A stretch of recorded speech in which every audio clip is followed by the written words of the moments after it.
Comenzamos diciendo primero algo que ya dijo Cintia Radi. Nuevo México es una provincia fronteriza con los indígenas, claramente. Todos los pueblos nuevo mexicanos, incluso Santa Fe, están de cara a diversos pueblos indígenas. Está rodeado, estamos rodeados de bárbaros. De hecho, esta parte de aquí incluso no está controlada. Es Paso del Norte, Nuevo México propiamente dicho, Río Abajo, Río Arriba.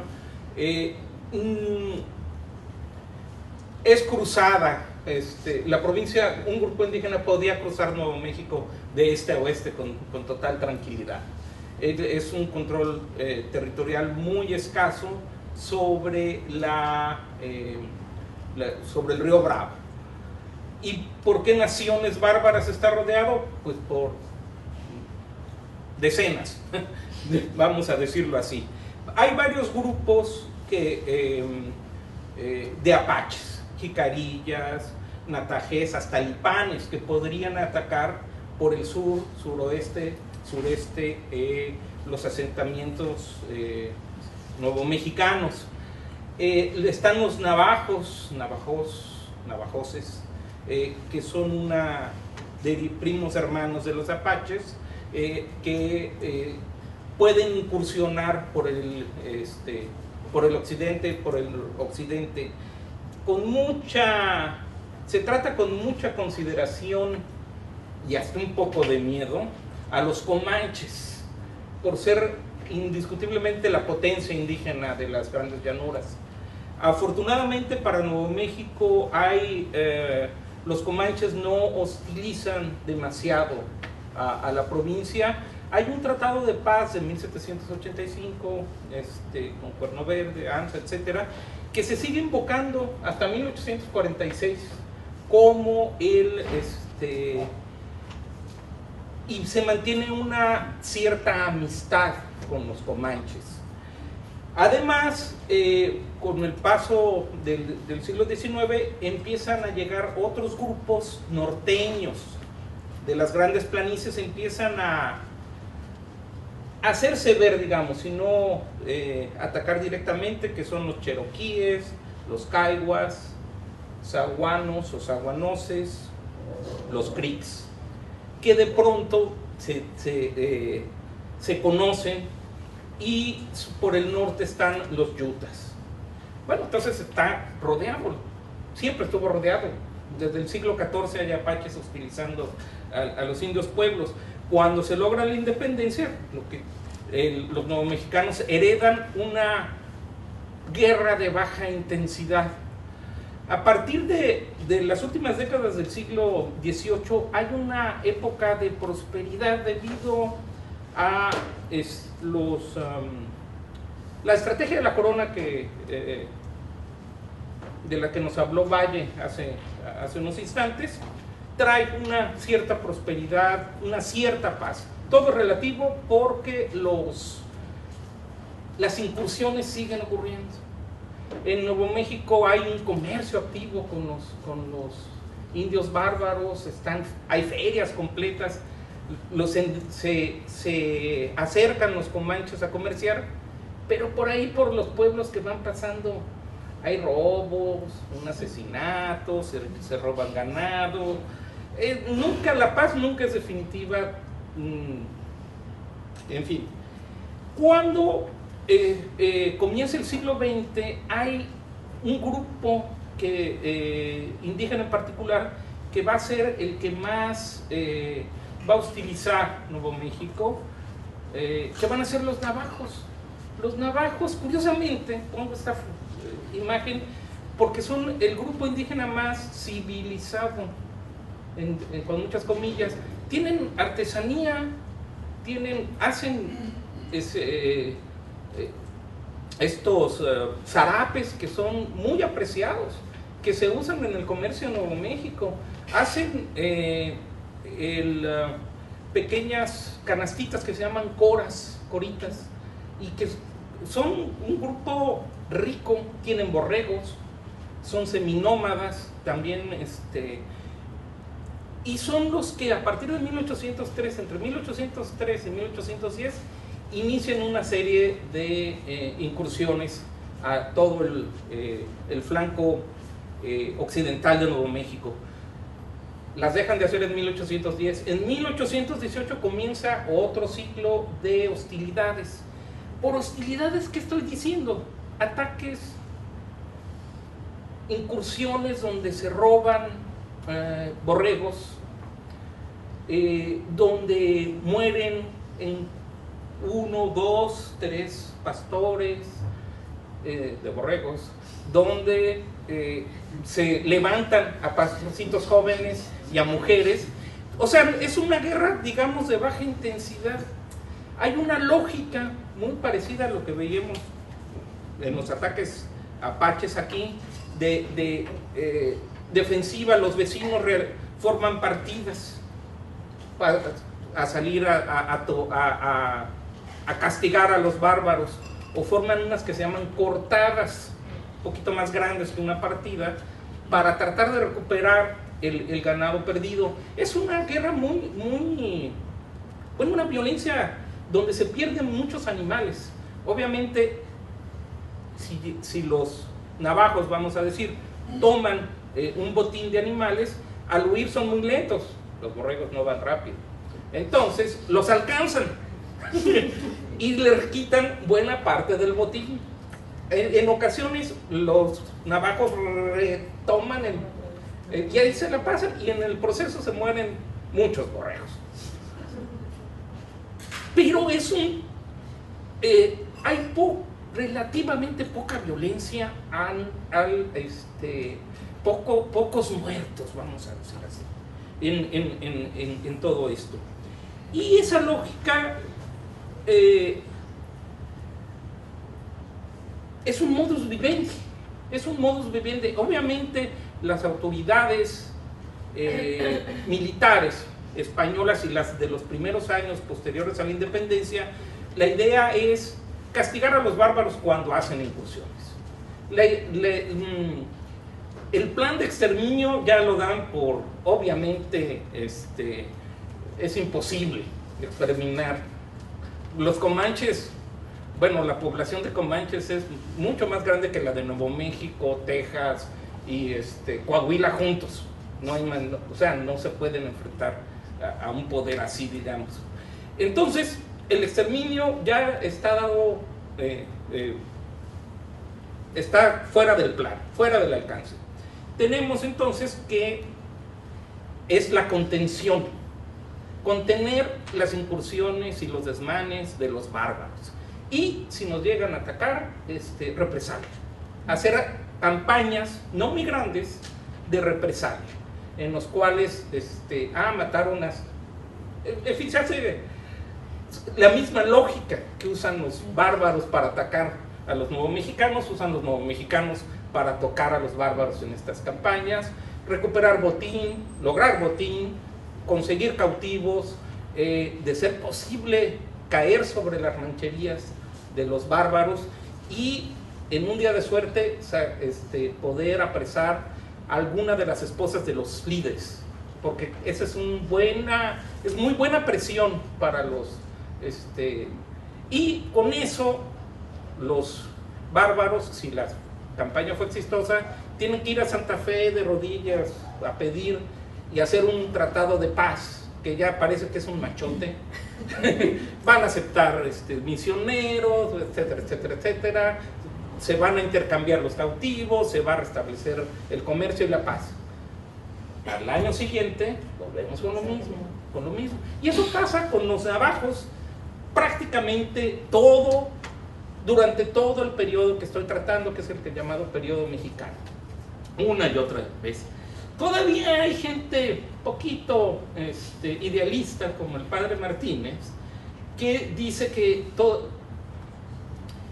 se puede civilizar a los bárbaros a través de la religión, que manden misioneros, pero realmente esa otra vertiente ya está fuera del panorama. La contención, ese es realmente lo que hay que hacer. ¿Y qué hay para la contención? Bueno, lo mismo que tenemos desde la época colonial. las milicias, los presidios. En la parte, les decía, en la contención es muy común la frase que dicen los comandantes militares de los años 20 y 30 de Nuevo México: vale más una mala paz que una buena guerra. Nadie en Nuevo México no puede aguantar una buena guerra. Así que vamos a contener. A principios de los años 20 el sistema prisional el sistema presidial se empieza a desmoronar porque no llega dinero. Cada provincia va a quedar al mando de sus propias tropas y pues cada quien se rasca con sus propias uñas, y depende de cómo le vaya a la provincia económicamente, va a poder mantenerlos o no. Nuevo México tiene dos etapas en cuanto a su parte económica, que es hasta 1836, es 1825-1836, es una caída en los ingresos fiscales, más bien en los subsidios, porque no tenía ingresos fiscales en Nuevo México. Y la institución militar se desdibuja bastante. Es decir, que queda en las milicias, en los vecinos, porque aunque existen teóricamente las compañías milicianas, la defensa es cotidiana en el sentido de que los vecinos se organizan. Cuando las hostilidades de los gentiles sobrepasan, entonces se crean en muy determinados casos, yo he visto unas que yo llamo campañas generales, donde ya se usan, digamos, más de 1000 hombres para perseguir a los bárbaros. Son muy pocas y se concentran entre las primeras grandes, entre 1836 y 38, cuando llega un gobernador chilango que no entiende la política de la contención y lo que quiere es exterminar, obligar, y entonces empieza a hacer una serie de campañas, una tras otra, tras otra, tras otra, tras otra, en contra de los navajos, básicamente, y un poco en contra de los apaches. Como resultado, la presión es tal, hay una campaña en la que existen 4000 elementos, en una provincia de 40,000 hombres, pues eran todos, eran muchísimos, ¿no? Entonces, y sus campañas tienen muy poco éxito, las hacen en invierno, háganme el favor, no se consigue nada, el botín, de manera tal que esa presión sobre la población civil hace que haya una gran revuelta. La única rebelión importante en Nuevo México no hay rebelión, los indios pueblos no se rebelan, eso es desde principios del 18, entonces y lo matan. Hay un momento en 1838 que hay una pugna hay dos gobernadores, los rebeldes, otro nuevo gobernador que se va a convertir en el cacique, y entre 1838 y 39 es la única etapa de inestabilidad política fuerte. Sin embargo, en ese momento hay un ataque,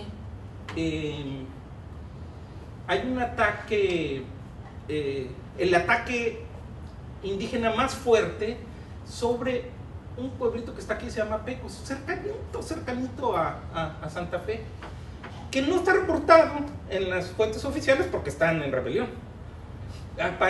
Sabemos de él por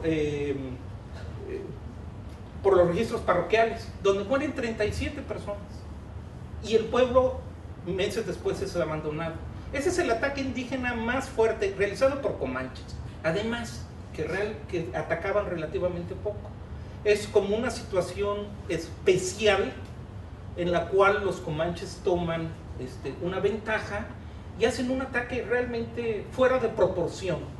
En general, les digo, los ataques son mucho más moderados, se van al botín, se van a los borregos, se van a los caballos, etc. Es muy raro, pero aprovechan la situación de la rebelión.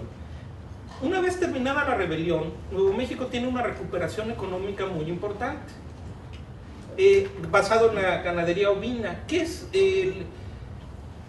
y en el comercio de Santa Fe, el comercio con Estados Unidos crece, va hacia arriba, digamos, Nuevo México establece, tiene un dinamismo económico que no se ve en otras provincias norteñas. Crece la colonización. ¿Y qué pasa? Crece sus lazos económicos con Sonora, abren un camino a California, se vuelven comerciantes, los borregos se vuelven en la producción comercial más importante. La colonización crece poquito, pero crece hacia el norte y hacia el noreste. Se dan las primeras concesiones de colonización estilo Texas, vamos a decir. Entonces, ¿qué pasa con la relación con los bárbaros en este nuevo contexto? Pues sigue igual, siguen las hostilidades de los navajos, es un modus vivendi que se mantiene, siguen, traté de hacer una compilación de ataques como la hace William Griffin en su libro Almost Good Faith, que tiene unos 300 noticias de ataques navajos. Yo dije, si yo encuentro de mis notas de los archivos alrededor de 150, yo creo que comparando la población sería suficiente, pero encontré menos de 70 noticias. Me parecieron pues pocas,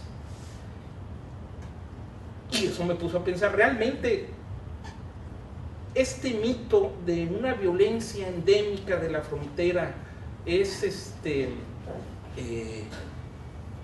tiene mucho de mito, o qué tan real es. Como sé que los informes que hasta ahora tengo son insuficientes, no hago conclusiones más allá hasta encontrar en otras fuentes más informes sobre todos los ataques indígenas en este periodo de Nuevo México. A lo que sí puedo llegar es que prácticamente la mitad de las incursiones indígenas en esta época corresponden a los navajos, siguiendo por los distintos tipos de apaches, como un 30% de los ataques. Los comanches, muy pocos ataques, alrededor de 10, 12. Hay varios de grupos desconocidos, y hacia el final del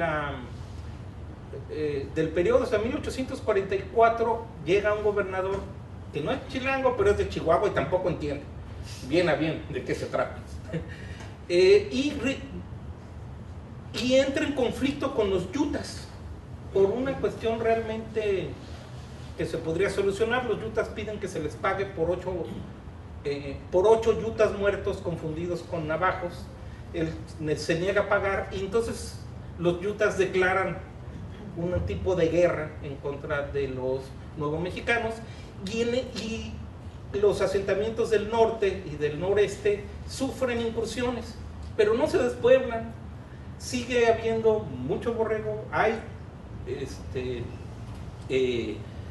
pues un desarrollo económico. Si uno ve esta gráfica, hacia el final de este periodo mexicano, aquí se cerró el comercio por un momento, hay los ingresos de Nuevo México como departamentos son bastante altos. Digo, ya quisiera Sonora, Chihuahua tener ingresos, y esos ingresos en su mayoría se van al gasto militar. ¿Eso qué significa? Que hay un reforzamiento de la institución militar. De un presidio que se tiene en 1821, hay 3 presidios en 1846. Hay grupos de militares de Chihuahua y del escuadrón de Veracruz, acaba estacionándose en Nuevo México, claro, pero porque ahí hay dinero, la aduana produce dinero y ahí se pagan militares se quedan ahí, dicen, de aquí somos, y además porque pues, ya sucedió la independencia de Texas y Nuevo México fue invadido en 2 ocasiones por tejanos. Entonces, ¿qué significaron para la economía esta violencia endémica con los bárbaros? Pues no parece que haya sido un obstáculo. Claro, las quejas siempre son, claro, no podemos desarrollar porque estamos rodeados de naciones gentiles que nos hostilizan. Eso es un discurso pues que se oye y se oye, pero no es un modus vivendi, repito. Es una forma en la cual los nuevomexicanos están contentos de contener hasta un cierto punto las incursiones de los bárbaros. Otra cosa, por ejemplo, si a finales de la época colonial el comercio con los bárbaros era muy importante para la gente de Nuevo México, les compraban a los comanches caballos y armas, por ejemplo, y piñones. Sí, yo no me imagino a los comanches recogiendo piñoncitos, pero sí los iban a vender, y cautivos. Que no, bueno.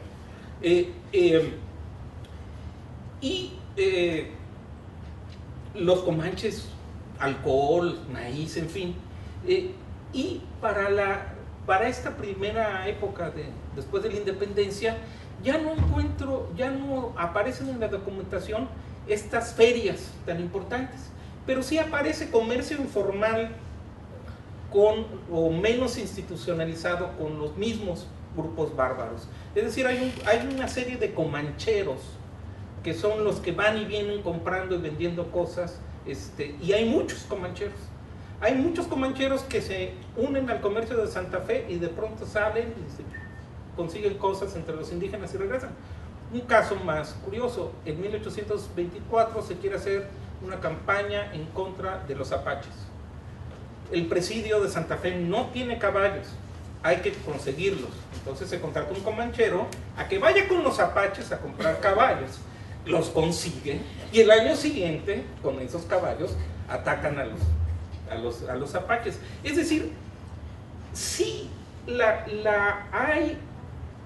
documentación dice que la violencia es lo prevaleciente en esa relación continua, en ese modus vivendi con los bárbaros, pero sí sigue el comercio, sigue el intercambio de cautivos, que no es con fines económicos, siguen integrándose mexicanos entre los bárbaros integrándose en la sociedad nuevo mexicana, pero siempre aparece esa violencia, parece ser lo que marca esa relación, pero no solamente es violencia, sino es algo mucho más complejo y mucho más compenetrado de lo que uno se pudiera imaginar.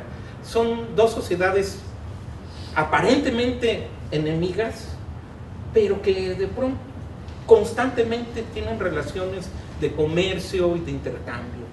Entonces, se está diluyendo esta idea de frontera indígena como es el lugar de guerra, pero sí, obviamente la violencia aparece continuamente. No podemos decir que se llevaban siempre muy bien, pero no es tan fuerte como lo mantienen los mitos cívicos y la historiografía tradicional.